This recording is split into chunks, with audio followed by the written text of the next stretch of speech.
কালকে না পরশু যে হুজুর নেশাগ্রস্ত ছিলাম, রিহাবে ছিলাম, রিহাবে থাকার পরও নেশা ছাড়তে পারিনি, কিন্তু চরমনায় ময়দানে আসার পরে আল্লাহ পাক নেশা ভুলাইয়া দিছে।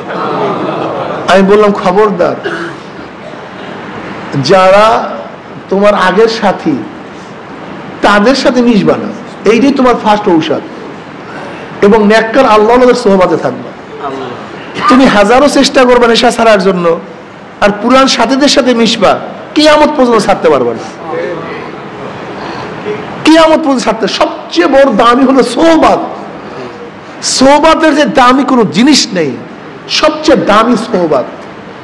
শিক্ষায় দীক্ষায় মানুষকে পরিবর্তন করতে পারে না, কিচ্ছু করতে পারে না, কিচ্ছু করতে পারে না। এই যে আবরার ফাহাদকে হত্যা কারা করছে? ইউনিভার্সিটি বুয়েটের ছাত্ররা, অনেক মেধাবী, কিন্তু সোহবাতের কারণে খুনি হয়ে গেছে। জাহাঙ্গীর ইউনিভার্সিটিতে 100 ধর্ষণ কারবারে সেঞ্চুরি কারা পালন করছে? মেধাবী শিক্ষিতরা। শিক্ষায় তাদেরকে পরিবর্তন করতে পারে নাই। আপনার পত্রিকা দেখেছেন, হেডলাইন আসছে সকল শিক্ষিতই চোর না, কিন্তু যারা চুরি করে সবাই শিক্ষিত। সমস্ত শিক্ষিত, কিন্তু যারা চুরি করে সবাই শিক্ষিত।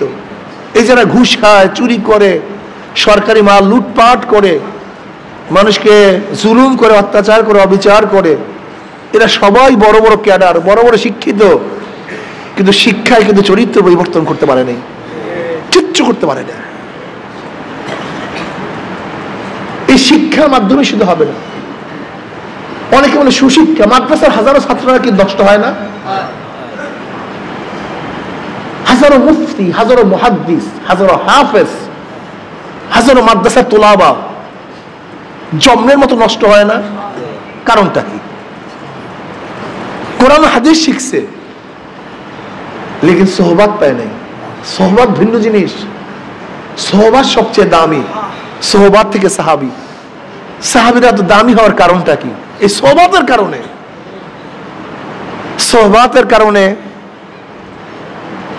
হাজারো মাটি সুবাসিত হয়ে যায়, আর এই সোহবাতের কারণে হাজারো ফুল নষ্ট হয়ে যায়। এই মানুষগুলি সবই দামি।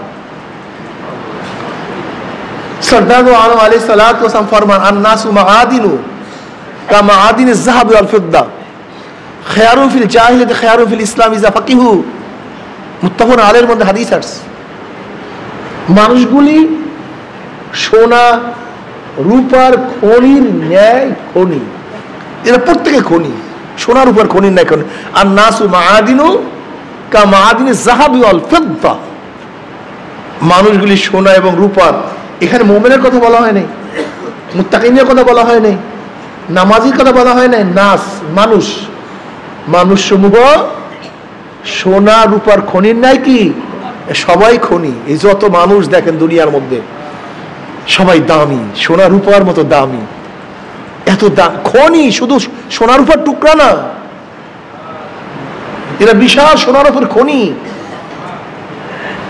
খায়রুন ফিল জাহিলিয়াতি খায়রুন ফিল ইসলাম, যারা জাহিলি যুগ উত্তম, ইসলামের যুগে তারাই উত্তম। ইজা ফাকিহু, যখন তারা দিন অর্জন করে, দিন শিক্ষা গ্রহণ করে, দিন শিখে, যখন দিন শিখে তখন এই মানুষগুলি দামি হয়ে যায়। আমি অনেক সময় উদাহরণ দেই, স্বর্ণের একটা টুকরা, সে ময়লার মধ্যে পড়া। এখন সব জায়গায় শুধু ময়লা আর ময়লা, সব জায়গায় কি ময়লা, এর কোনো দাম নাই, মূল্য নেই। কিন্তু যদি স্বচ্ছ পানি দিয়ে সোনার টুকরাকে ধুয়ে ফেলো, দেখবা আবারও দামি জিনিস বের হয়ে আসছে। কি কথা ঠিক না? আজকে আমরা ময়লা, কাদা, গান্দার মধ্যে, ময়লার মধ্যে, ডুবার মধ্যে পড়া আছে, নর্দমার মধ্যে। ঈমানের তাকওয়ার পানি দিয়ে এই ময়লা জিনিসকে ধুয়ে ফেলো, তুমি আবার দামি হয়ে যাবে, আবার দামি হয়ে যাবে। আন-নাসু মাআদিনু কা মাআদিনিজ যাহাবি ওয়াল ফিদ্দা। এই যে কোরআন ও হাদিসের বাণী দিয়ে হুদাল লিন-নাস, এই কোরআন আসছে কেন? এই মানুষকে হেদায়েত করার জন্য, রাহনুমাই করার জন্য। এই খারাপ মানুষদেরকে বাঁচাবার জন্য, তাদেরকে হেদায়েত করার জন্য। এর জন্য এই কোরআন দুনিয়াতে আসছে, হুদাল লিন্নাস ওয়া বাইয়িনাতিন মিনাল হুদা। এই কোরআন আসছে কেন দুনিয়াতে? নবী আলাইহিস সালাতু আসছেন কেন?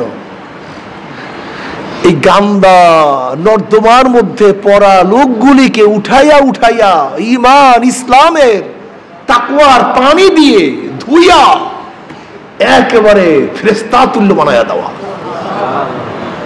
ইমাম গাজ্জালী রাহমাতুল্লাহ আলাইহি বলেন, আল্লাহ পাক তার কুদরতে 3 ধরনের মাখলুকাত সৃষ্টি করেছেন। কয় ধরনের মাখলুকাত সৃষ্টি করেছেন?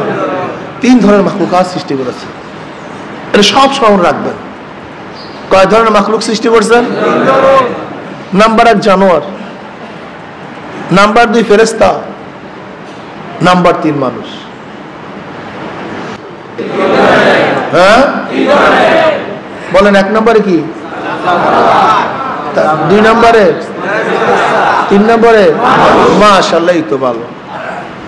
জানোয়ারকে আল্লাহ পাক প্রবৃত্তি দান করছে, চাহিদা দান করছে। কি দান করছে? প্রবৃত্তি, চাহিদা। খাওয়ার চাহিদা আছে কি নাই? পান করার চাহিদা আছে কি নাই? পায়খানা প্রসাবের চাহিদা আছে কি নাই? যৌনতার চাহিদা আছে কি নাই? কিন্তু আকল নাই, জ্ঞান নাই। আছে চাহিদা, নাই কি? জ্ঞান নেই, শুধু চাহিদা।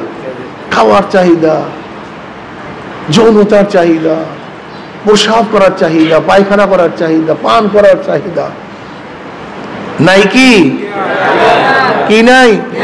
জ্ঞান নাই। আছে কি? চাহিদা। আছে কি? নাই কি? জ্ঞান নাই, চাহিদা আছে। ফেরেশতা তার উল্টা, আল্লাহ পাক তাকে ভরপুর জ্ঞান দান করছে। কি দান করছে? ভরপুর আকলের অভাব নাই, জ্ঞানের অভাব নাই। জমনের আকল আলা, জমনের আবে সলে, সারাদিন ইবাদতের মধ্যে আছে। আল্লাহ পাক এরকম হাজারো ফেরেশতা নাজিল তৈয়ার করছেন সৃষ্টি থেকে এই দাঁড়ানো অবস্থায়, এই আল্লাহর সামনে দাঁড়ানো অবস্থা, এই এক দাঁড়ানো অবস্থা কিয়ামত পর্যন্ত। হাজারো ফেরেশতা এরকম সৃষ্টি করছেন সৃষ্টির পর থেকে রুকু অবস্থায়, এক রুকু থেকে কিয়ামত পর্যন্ত। হাজারো ফেরেশতা সৃষ্টি করছেন সৃষ্টির পর থেকে সেজদা অবস্থায়, এই এক সেজদায়। এরপরও যখন কিয়ামতের ময়দান উঠবে তাদের পাঁজর কাঁপতে থাকবে, এরকম এরকম পাঁজর থর থর থর করে কাঁপতে থাকবে। কেন?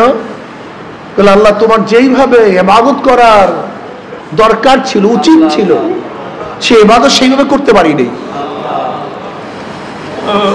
দেখেন, সৃষ্টির পর থেকে সেজদার মধ্যে, সৃষ্টির পর থেকে রুকুর মধ্যে, সৃষ্টির পর থেকে কিয়ামের মধ্যে, সৃষ্টির পর থেকে তাসবিহাতের মধ্যে, সৃষ্টির পর থেকে এক মুহূর্তের জন্য, এক সেকেন্ডের জন্য নাফরমানির মধ্যে জড়িত হয় নাই। এক সেকেন্ডের জন্য আল্লাহর অবদ্ধ হয় না, এক সেকেন্ডের জন্য অবদ্ধ, এক সেকেন্ডের ইবাদত থেকে নিজেকে মুক্ত রাখে নাই। এরপরও যখন কিয়ামতের ময়দান উঠবে তাদের পাঁজর থর থর থর থর করে কাঁপতে থাকবে ভয়। কেন? আল্লাহ যেইভাবে তোমার ইবাদত করার দরকার ছিল, উচিত ছিল, সেই ইবাদত করতে পারেনি। বনি আদম, ও বনি আদম, আমরা 2 রাকাত নামাজ, 2 একটা সিজদা দেওয়ার পরে নিজেকে কি মনে করি?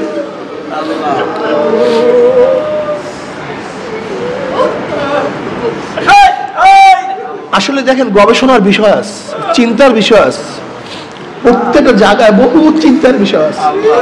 আফালা তাতাফাক্কারুন, আফালা তাআকিলুন, আফালা তুবসিরুন। আল্লাহ পাক বারবার কালামে পাকের মধ্যে বলেন, আফালা তাতাফাক্কারুন, তোরা কি চিন্তা করো না? আফালা তাআকিলুন, তোদেরকে জ্ঞান নেই, তোদেরকে আকল নেই। আফালা তুবসিরুন, তোরা কি কিছু দেখোস না? কিচ্ছু দেখোস না। আসলে ভাই দেখেন,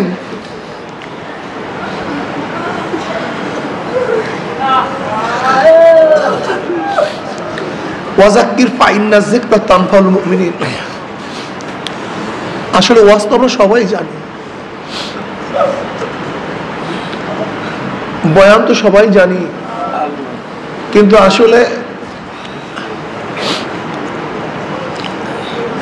আলোচনার মাধ্যমে আমার জানা জিনিসের মধ্যে নতুনত্ব পয়দা হয়।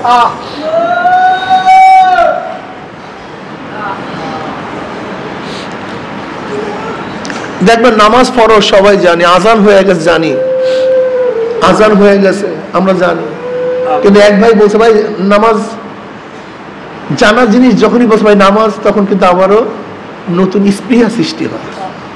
জানি না তা না, জানি, কিন্তু আলোচনার মাধ্যমে আবার নতুন ভাবে স্পৃহার সৃষ্টি হয়। ওয়াজাক্কির ফাইন্না যিকরা তানফাউল মুমিনিন, বারবার নসিহত করো, বারবার আলোচনা করো। আলোচনার মাধ্যমে মুমিনদের কি হয় ভাই? ফায়দা হয়, উপকার হয়। আল্লাহ কুল্লুম কদ আলামা সালাতাহু ওয়া তাসবিহাহু, প্রত্যেকটা মাখলুকাত তার সালাত, তার তাসবিহ সম্পর্কে জানে। সূর্য কিভাবে ইবাদত করবে, কিভাবে মাওলাকে ডাকবে, সূর্য জানে। চন্দ্র কিভাবে মাওলাকে ডাকবে, চন্দ্র জানে।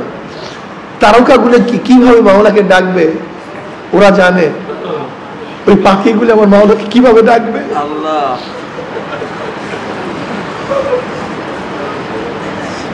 হাদিসের মধ্যে আসছে যেই বাড়িতে জানোয়ার থাকে, মুরগি থাকে, পাখি থাকে, সেই বাকি আল্লাহর রহমত নাযিল হতে থাকে।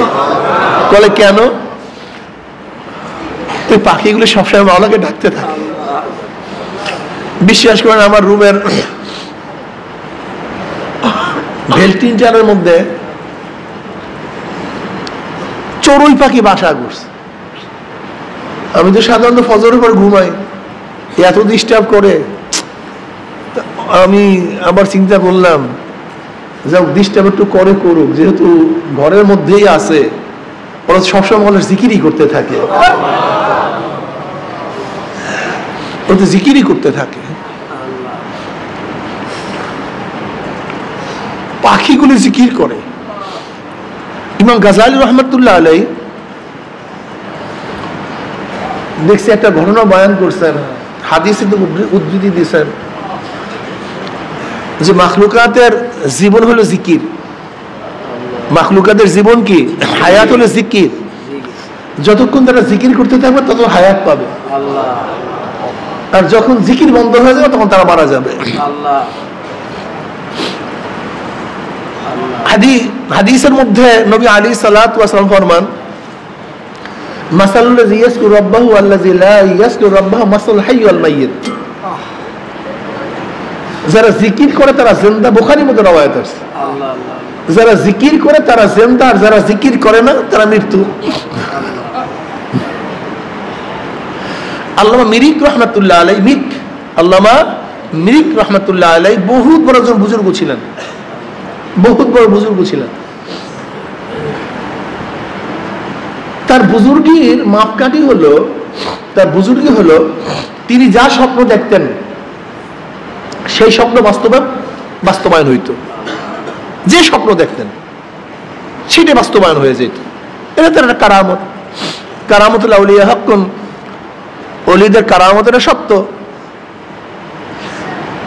তা আল্লাহ মির রহমাতুল্লাহ আলাইহি আর একজন বুজুর্গের সাথে দেখা করার জন্য রওনা করছে। দেখেন বুজুর্গদের সোহবাত ইখতিয়ার করে। এক বুজুর্গ আর এক বুজুর্গের সোহবাতে যায়।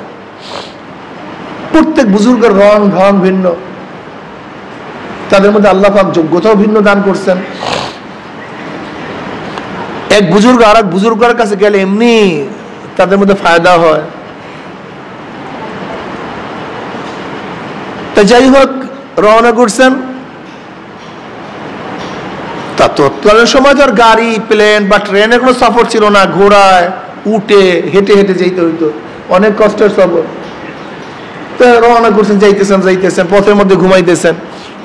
তা যাবে বুজুর্গর কাছে যাওয়ার আগে, এক মঞ্জিল বা কিছু আগে তিনি শুয়ে আছেন, ঘুমাইতেছেন। হঠাৎ স্বপ্নে দেখেন সেই বুজুর্গ মারা গেছে।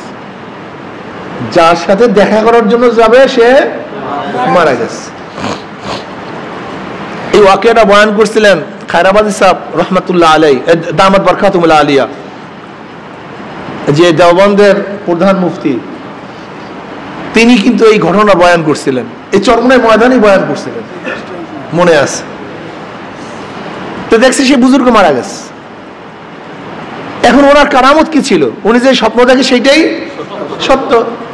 তো উনি স্বপ্ন দেখছেন বুজুর্গ কি করছে, মারা গেছে, নিশ্চয়ই সে কি দুনিয়াতে নেই।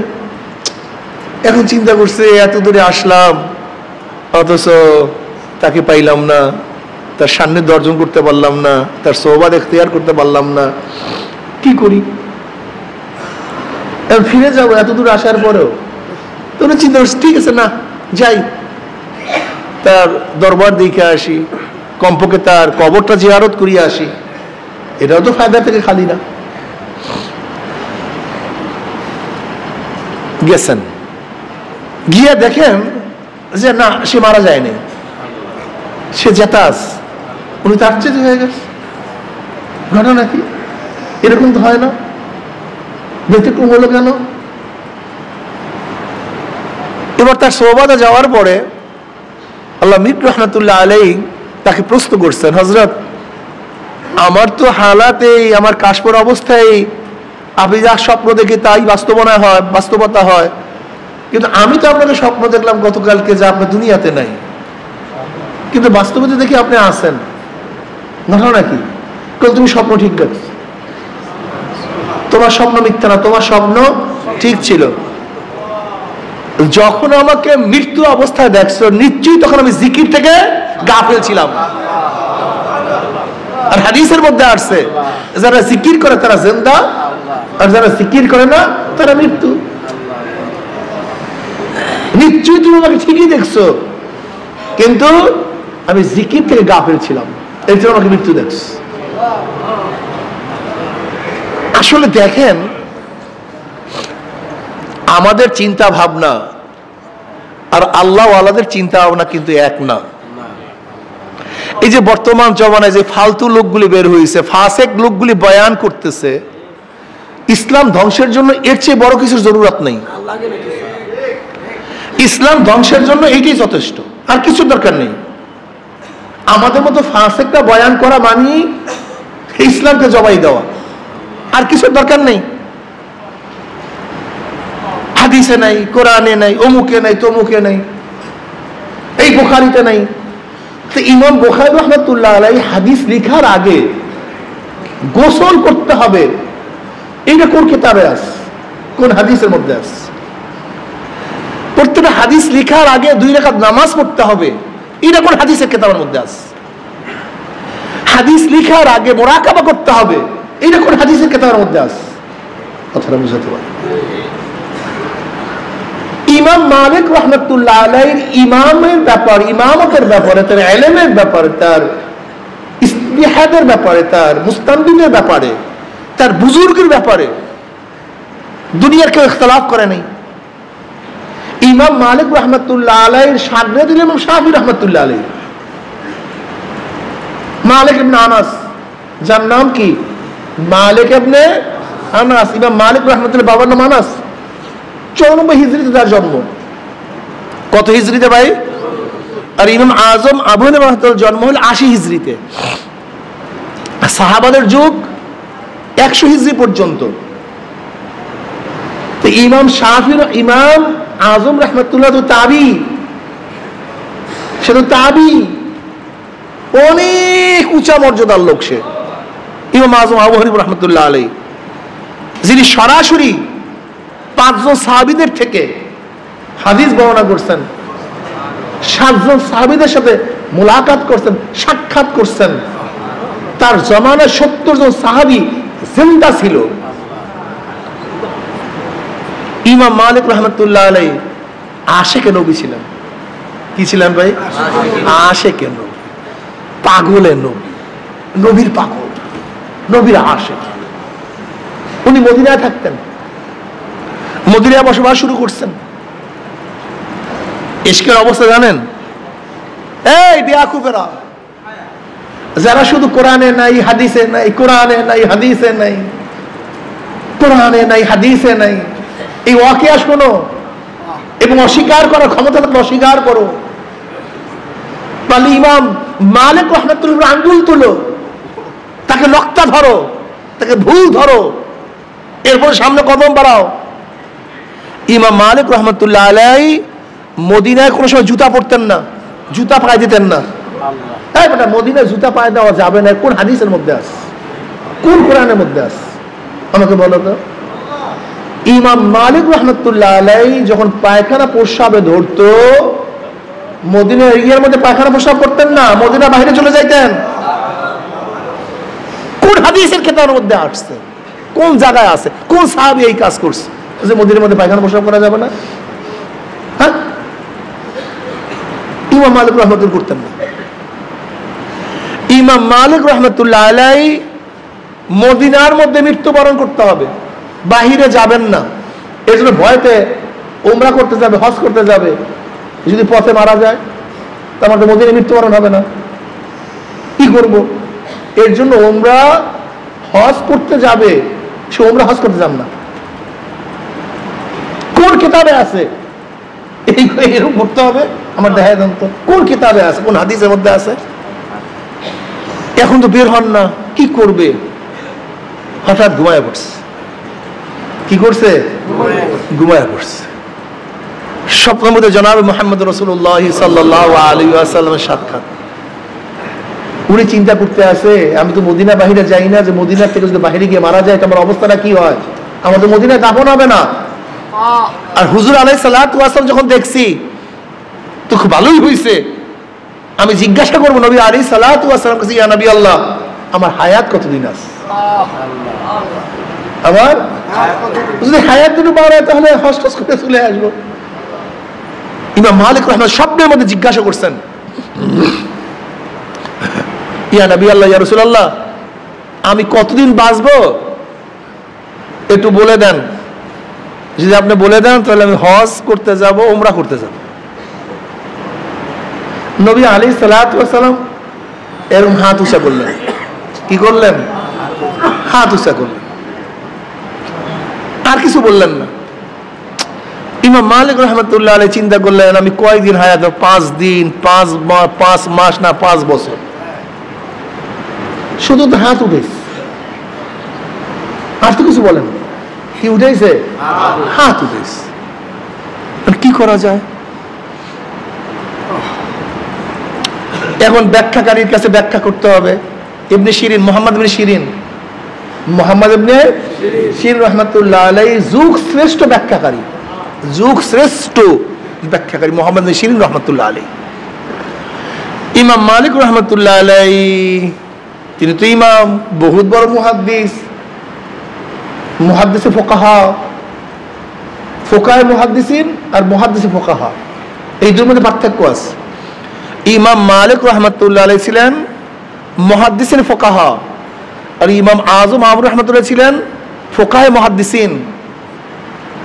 মুহাদ্দিসিন ফুকাহা হলো যাদের হাদিস গালেব, ফিকহ মাগলুব, যাদের হাদিস, অর্থাৎ তারা হাদিস নিয়ে বেশি চর্চা করেন, হাদিস নিয়ে বেশি আলোচনা করেন, হাদিসের সনদ নিয়ে বেশি কালাম করেন, অর্থাৎ তাদের ফন হলো হাদিস, মুহাদ্দিস।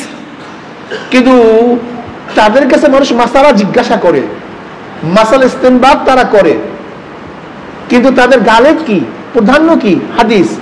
কিন্তু ফতুয়াও দেন। এজন্য মুহাদ্দিসিন ফুকাহা, তাদের মূল হলো হাদিস, কিন্তু তারা কি? ফকিহ। তারা ফকিহ, তারা মুফতি, তারা মুস্তাহিদ, ইমাম, কিন্তু গালেব কি? হাদিস। আর ফুকাহে মুহাদ্দিসিন মানে যাদের গালেব হল ফতুয়া, যারা ফতুয়া নিয়ে বেশি কাজ করেন, কিন্তু তারাও মুহাদ্দিস, কিন্তু মুহাদ্দিসের কালাম তারা কম করেন, জারাহ এবং তাদিনের কাজ কম করেন, সনদ নিয়ে আলোচনা কম করেন, কিন্তু জানেন না তা না, জানেন না তা না।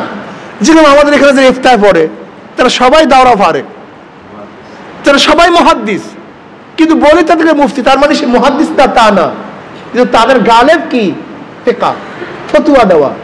আর যারা মুহাদ্দিস তারা ফতুয়া জানে না তা না, কিন্তু তাদের গালেব কি? হাদিস। তো ইমাম আজম আবু হানিফা রাহমাতুল্লাহ আলাইহির গালেব ছিল ফতুয়া, ফতুয়া নিয়ে বেশি আলোচনা করতেন, কিন্তু ফতুয়া দিবেন হাদিস না জানিয়া। আমাদের দেশের এমন জাহেল, আরে আমাদের দেশের পাগলগুলি কোন পাগল, কোন জাহেল, এ বেয়াকুব, যদি হাদিস না জানে সে বলতে ফতুয়া দিবে কিভাবে? যদি হাদিস কোরআন নাই জানে ইস্তেনবাত করবে কিভাবে? ইমাম মালিক রাহমাতুল্লাহ আলাইহি ফুকাহে মুহাদ্দিসিন না, তিনি মুহাদ্দিসিন ফুকাহা, তিনি আলেমুল হাদিস। ইমাম মালিক রাহমাতুল্লাহ আলাইহি জমানার ইমাম। তো উনি একটু চিন্তা করছেন, আমি হাদিস মানে স্বপ্নের ব্যাখ্যাটা আমি অন্য কাউকে পাঠাইয়া জিজ্ঞাসা করি। তা ইমাম মালিক রাহমাতুল্লাহ শাগরেদকে পাঠাইছেন, যাও তুমি ইবনে শিরিনের কাছে গিয়া বলো যে একজন ব্যক্তি এই স্বপ্ন দেখছে, তার ব্যাখ্যাটা কি? স্বপ্ন হলে এই যে নবী আলাইহিস সালাতু ওয়াস সালাম জিজ্ঞাসা করছে সে কতদিন বাঁচবে। তা নবী আলাইহিস সালাতু ওয়াস সালাম এক হাত উঠাইছেন, এখন 5 দিন না 5 মাস না 5 বছর এটা জানার জন্য পাঠাইছে। ইবনে শিরিন বসে এই স্বপ্ন দেখছে কে? বলে একজন লোক দেখছে। সাধারণ মানুষের কোনো স্বপ্ন না, এই স্বপ্ন তো যোগ সৃষ্ট জমানার আলেম, সবচেয়ে বড় যে আলেম ইমাম, এটা তার স্বপ্ন হবে। তা আমার জানা মতে এই মদিনার মধ্যে, এই জমানার মধ্যে সবচেয়ে বড় আলেম হলো ইমাম মালিক। এই স্বপ্নটা ইমাম মালিকেরই স্বপ্ন হবে। এখন ওই ব্যক্তি বলছে না, আমাকে তো নিষেধ করছে কার স্বপ্ন, তবে হ্যাঁ আমি তার কাছে জিজ্ঞাসা করে আসি, তারপর আমি নাম বলবো। যাও, যদি নাম না বলো আমি স্বপ্নের ব্যাখ্যা করবো না। যেন আমার ধারণা এই স্বপ্ন হলে ইমাম মালিকের হবে। এই স্বপ্ন যেরকম যেমন তেমন মানুষ এই স্বপ্ন দেখেন। আনজিলান নাসা মানাজিলাহু, হাদিসের মধ্যে আসছে আনজিলান নাসা মানাজিলাহু, প্রত্যেকের স্তর ভিন্ন পাগল। সবই ফুল, সব গোলাপ না। সবই খনি, সব খনি স্বর্ণ না। সবই পাথর, সবই পাথর ডায়মন্ড না। সবই গাছ, সব গাছ চন্দন না। সবই পানি, সব পানি ঝমঝম না। সবই মানুষ, সব মানুষ আবু বকর না, ওমর না, ওসমান না, আলী না। সবই মানুষ, সব মানুষ হাসান বসরি না। সবই মানুষ, সব মানুষ আব্দুল কাদের জিলানী না। সবই মানুষ, সবাই বাইজিদ বুস্তামি না। সবই মানুষ, সবাই মঈনুদ্দিন চিশতি না। সবই মানুষ, সব হাজী সাহেব রহমতুল্লাহ আলাইহি না। সবই মানুষ, সবাই রশিদ আহমদ গঙ্গুই না। সবই মানুষ, সবাই কারি ইব্রাহিম না। সবই মানুষ, সবাই হযরত ইসহাক না। সবই মানুষ, সবাই ফজলুল করিম রহমতুল্লাহ আলাইহি না। সবই মানুষ, পার্থক্য আছে কি নাই? সবাই স্বপ্ন দেখি, সবাই স্বপ্ন কিন্তু এক না। সবাই স্বপ্ন এক না। ইমাম মালিক রহমতুল্লাহ আলাইহির স্বপ্ন আর তোমার আমার স্বপ্ন এক না। এবার ওই ব্যক্তি জিজ্ঞাসা করছে ইমাম মালিক রহমতুল্লাহ আলাইহির কাছে যে আপনার স্বপ্ন তো ব্যাখ্যা দিবে না যতক্ষণ আপনার নাম না বলবো। বলে যাই বলো, মালিক ইবনে আনাস আপনার কাছে স্বপ্নের ব্যাখ্যা জিজ্ঞাসা করছে।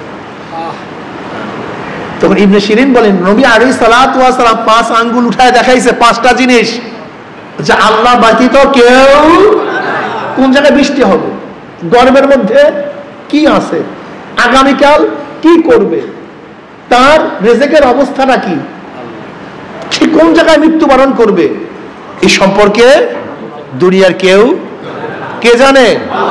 এক কথা, কিয়ামত কখন হবে, কিয়ামত কখন হবে আল্লাহ ব্যতীত কেউ জানে না। এই 5টা আঙ্গুলে ইমাম মালিক রহমতুল্লাহ আলাইহি মদিনা থেকে বের হননি। সে মদিনার মধ্যে, আমাকে বলেন তো কোন হাদিসের মধ্যে আছে, কোন কোরআনের মধ্যে আছে আব্দুল্লাহ ইবনে উবাই ইবনে সুলুল তো মদিনায় মারা গেছে, তাতে ফায়দাটা কি, লাভটা কি? কিন্তু ইমাম মালিক রহমতুল্লাহ আলাইহি ইশকে নবী, আশিকে নবী, এর কোনো মাসালা নাই, এর কোনো মাসালা নাই। আমি বহু গবেষণা করিয়ে দেখছি বর্তমান জমানায় ফিসকিয়াত এত পরিমাণে জাগ্রত হয়েছে যে এখন কোরআন হাদিস মানে আসলে কোরআন হাদিস কিছুই মানে না, ওরা বুঝেই না কোরআন হাদিস। যদি কোরআন হাদিস এত মানতে, ইমাম মালিক রহমতুল্লাহ আলাইহি যারা কোরআন হাদিসের ব্যাখ্যা দিছে তারা কি কোরআন হাদিস বুঝে নাই? ইমাম বুখারী রহমতুল্লাহ হাদিস লিখছে, সে কোরআন হাদিসের ব্যাখ্যা বুঝে নাই। ইমাম মালিক রহমতুল্লাহ আলাইহি শাগির্দ ইমাম শাফি রহমতুল্লাহ আলাইহি, ইমাম শাফি রহমতুল্লাহ শাগির্দ ইমাম আহমদ হাম্বল রহমতুল্লাহ আলাইহি। দেখেন ইমাম মালিক কে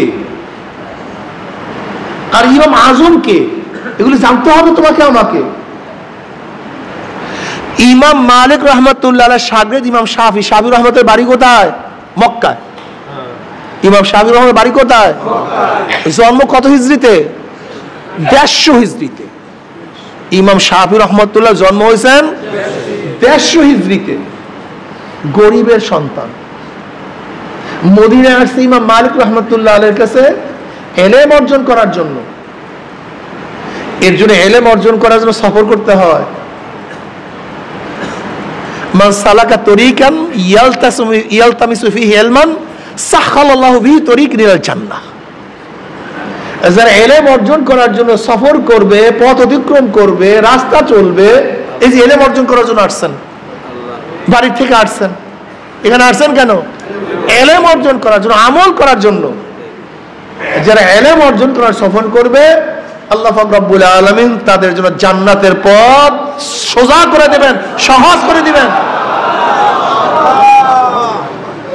জান্নাতের পথ সহজ করে দিবেন। এইটাই তো নিয়ম। ইমাম শাফি রহমতুল্লাহ আলাইহি তিনি মক্কার থেকে বের হয়েছেন কিসের জন্য? ইলম অর্জন করার জন্য। শাফি রহমতুল্লাহ ইমাম মালিক রহমতের সোহবাতে ছিলেন, হাদিস শিখছেন। ইমাম মালিক রহমতুল্লাহ বলে, যাও তুমি ইরাকে চলে যাও। ইরাকে কি ইমাম ইউসুফ রহমতুল্লাহ আলাইহির সান্নিধ্য অর্জন করে ফিকহ শিখো। ইমাম ইউসুফকে ইমাম আজম আবু হানিফা রহমতুল্লাহ আলাইহির শাগির্দ, প্রধান শাগির্দ। ইমাম ইউসুফ রহমতুল্লাহ তিনি একজন গরিব লোক ছিলেন। তার বাবা মা ধুপি ছিল, ধুপি কাপড় খাসত। এই কাপড় খাসা পয়সা দিয়ে জীবিকা নির্বাহ করতেন। ইমাম ইউসুফ রহমতুল্লাহ আলাইহির মা ইমাম আজম আবু হানিফা রহমতুল্লাহ আলাইহির কাছে তার বাচ্চাকে ছোটবেলা নিয়ে গেছে। জওহারি স্বর্ণ চিনতে ভুল করে না, স্বর্ণকার স্বর্ণ চিনতে ভুল করে না। ইমাম ইউসুফ রহমতুল্লাহ আলাইহিকে দেখার পরে, তার চাল চলন দেখার পরে চিন্তা করছেন, এই ছেলে তো যেমন তেমন ছেলে না, এ তো অন্য অন্য বাচ্চার মতো বাচ্চা না, এ তো মারাত্মক বিষয়। এবার ইমাম আজম আবু রহমতুল্লাহ তার মাকে বলতেছে, তোমার বাচ্চাটাকে আমাকে দিয়ে যাও, আমি তাকে পড়াই, আমি শিক্ষা দীক্ষা দেই, আমার কাছে দিয়ে যাও। ঠিক আছে রাখেন। আবার কয়েকদিন পর আসছে, বলে আমার ছেলেটাকে দিয়ে দেন। বলে কেন, কি হয়েছে? বলে খাবো কি, যে ইউসুফ রহমতুল্লাহ আলাইহির মা আসছে, আমার বলা দেন। বলে কেন? বলে কাজ করো, সাথে নিয়ে কাপড় চুপড় ধোয়ামো, নাহলে খামু কি। ইমাম আজম আবু রহমত তখন বলছিলেন এক কথা, যে তোমার ছেলেকে আমি এমন শিক্ষা দেব, তোমার ছেলেকে আমি এমন শিক্ষা দেব, রাজা বাদশাহ সেই খানা খায়, তোমার ছেলেও সেই খানা খাবে। অপেক্ষা করো। বিশ্বাস করছে মা বিশ্বাস করে, এই জন্য সবর করতে হয়। পাগল অনেক মারা সবর করতে পারে না। আমার মারা যারা ঘরে আছেন, বয়ান শুনতেছেন, মাদ্রাসায় পড়ান না, আমাদের চর্ম নাই, অধিকাংশ বাচ্চারা মাদ্রাসায় পড়ে না। আমার মা বোনেরা এত তালিম শুনে, এত বয়ান শুনে, কিন্তু মেয়েগুলিকে সব স্কুলে বেপর্দা অবস্থায় পাঠায়। আচ্ছা বলেন, বিশ্বাসের হাট বুখাইনগর চরমনি ইউনিয়নের স্কুলগুলিতে মেয়েরা বেপর্দা যাবে কেন? এদের তো 100% পর্দা করা উচিত ছিল, কিন্তু দিনের মেজাজ পরিবেশ। কেন আমাদের চরমনি ইউনিয়নের মা বোনেরা কেন বোরকা পরবে না? কেন? কারণটা কি? স্কুলের কোন মেয়েরা, আমাদের এই বিশ্বাসেরা সব তো আশেপাশের, আমাদের এই 7 নম্বর ওয়ার্ডেরই বেশি ছাত্রছাত্রী বোরকা পরে না। এই যে রাজার শহর আমাদের নাকের দরজায় জবেদুল স্কুল, বোরকা পরে না। বুখাইনগর বোরকা পরে না। কারণটা রাজার শহর বোরকা পরে না, চরকলা বোরকা পরে না, সব মেয়েগুলি বোরকা ছাড়া। আমি চিন্তা করলাম ঘটনা কি, চরমনি ইউনিয়ন অবস্থা খারাপ কেন? যেই যুগের মানুষ যত বেশি খারাপ হয়েছে, ওই যুগে ওই সময় আল্লাহ পাক নবী নাযিল করছে, নবী পাঠাইছে। এদের কলম যে কত বক্র আপনি চিন্তা করতে পারবেন না। এই আশেপাশের আপনি জানেন এদের কলম কত বক্র, কত খারাপ, কত মারাত্মক, মারাত্মক। সবর করে না। ওই ইউসুফ রহমতুল্লাহ আলাইহির মা যদি সবর না করতেন, ওই ধোপাকে লাগাই দিতেন, এর নামও দুনিয়ার কেউ জানতো না, কেউ নামও জানতো না। কি জানতেন নাম? কিন্তু ইমাম ইউসুফ রহমতুল্লাহ আলাইহি, ইমাম আজম আবু রহমতুল্লাহ সান্নিধ্যে ছিলেন। ইমাম আজম আবু হানিফ রহমতুল্লাহ বহুত বড় ব্যবসায়ী ছিলেন, ধনী ছিলেন, ব্যবসায়ী ছিলেন। তারা নিজের পয়সা দিয়ে ইমাম ইউসুফকে পড়াইছেন। ইমাম ইউসুফ রহমতুল্লাহ আলাইহি কাজী ছিলেন, বহুত বড় চিফ জাস্টিস। শুধু চিফ জাস্টিস ছিলেন না, তিনি হাজারো আইন প্রণয়ন করছেন, আইন প্রণয়ন করছেন, প্রবক্তা। আইন লিখতেন, আইন বানাইতেন, কোরআন হাদিসের মাধ্যমে ইস্তেনবাত করতেন। ইউসুফ রহমতুল্লাহ আলাইহি এক বাদশার দরবারে, বাদশা তাকে তার প্রয়োজনে নিছে মাসালা হল করার জন্য, পরামর্শ চাওয়ার জন্য। তার শাহী দরবারে, বাদশাহী খানা, ইমাম ইউসুফ রহমতুল্লাহ আলাইহি তখন এই কথাটা বলেছিলেন, আমার ওস্তাদ বলেছেন তোমাকে আমি এমন শিক্ষা দেব, তুমি এমন খানা খাওয়া যারা বাদশারা খায়। আজকে সেইটাই বাস্তবতা ঘটল। কথাটা বুঝাতে পারছে? ইমাম শাহাবি রহমতুল্লাহ আলাইহি ইমাম মালিক রহমতুল্লাহ আলাইহির কাছে হাদিস শিক্ষার পরে ইমাম মালিক রহমতুল্লাহ আলাইহি বলেন, যাও তুমি ইউসুফের কাছে যাও, ইরাকের মধ্যে, সেখানে গিয়ে ইলমে ফিকহ শিক্ষা গ্রহণ করো। আল্লাহর কি করিশ্মা, ইমাম শাহাবি রহমতুল্লাহ আলাইহি সেখান থেকে আসতে আসতে ইমাম ইউসুফ রহমতুল্লাহ দুনিয়াতে নাই, তিনি দুনিয়া থেকে বিদায় হয়ে গেছেন।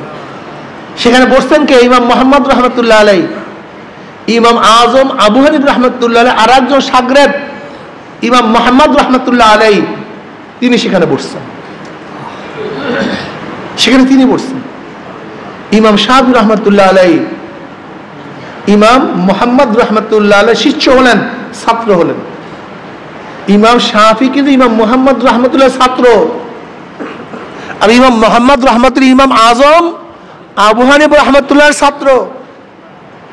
অথচ আমাদের দেশের জাহেলরা কি বলে? ইমাম আজম তিনি হাদিস জানেন না। আস্তাগফিরুল্লাহ। বিয়াকুবির তো একটা চরম সীমা থাকা চাই, এই চরম সীমা অতিক্রম করছে। ইমাম শাফি রহমতুল্লাহ আলাইহি সেখান থেকে ইলম অর্জন করার পরে মিশরে চলে যান। ইমাম মুহাম্মদ রহমতুল্লাহ আলাইহি থেকে ইলম অর্জন করার পরে মিশরে চলে যান। উনি আজীবন মিশরে ইন্তেকাল করেন।